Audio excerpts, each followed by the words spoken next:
এটা হচ্ছে ঢাকার একটি ঘটনা। দেখেন মেয়েটা কি অবস্থা করতেছে। মেয়েটা ডাইরেক্ট সিরিয়াসে, মেয়েটা বিয়ে করছে, মানে আগে চাকরি ছিল না, এখন বিয়ে করার পর যখন চাকরি হয়েছে আগের হাজবেন্ডকে বলে দিতেছে। এখন মেয়েটা বলতেছে আমি এরা সাইডে দিচ্ছি, কিন্তু ছেলেটা বলতেছে সাইডে দেয় নাই। এটা নিয়ে ঝগড়া চলতেছে।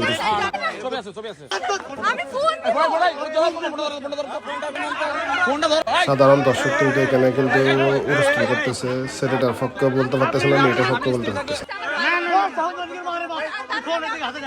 মেয়েটা শেষ পর্যন্ত এর বাইরে রেখে দিচ্ছে, মেয়েটা ফালা দেবে বলে মেয়েটারও ধরে রাখছে, ছেলেটারও ধরে রাখছে সবাই।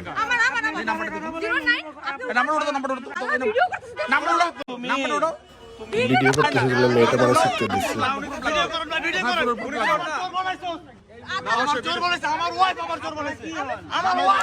এগুলো ছেলেটারও বিশ্বাস করা যাচ্ছে না, মেয়েটাও বিশ্বাস করা যাচ্ছে না, মানে কারো কোথাও পুরো মানে টিকটিকানো হয়ে যাচ্ছে না।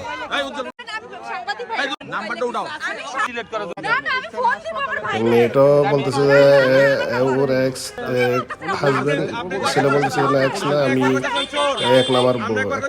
এখন ছেলেটা বলতেছে মেয়েটা চাকরি হওয়ার পর মেয়েটার মানে ছেড়ে দিছে, এরকম বলতেছে। আপনি কি ওনাকে চিনেন? হাজবেন্ড হয় আমার, বুঝেন? আমি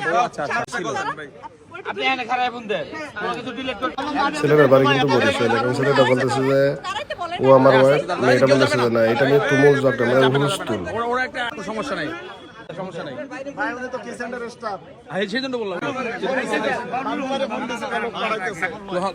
এখন মেয়েটাও দোষ আছে। মেয়েটা আগে চাকরি যখন ছিল না তখন কিন্তু ছেলেটা কিন্তু মেয়েটার কিন্তু অনেক হেল্প করছে। এখন চাকরি পাওয়ার পর কিন্তু ছেলেটার কিন্তু মেয়েটা বলে যেতেছে, এই জন্য ছেলেটা কিন্তু ক্ষিপ্ত হয়ে কিন্তু এর অফিসের সামনে চলে আসছে, আসার পরে সিন ক্রিয়েট করতেছে।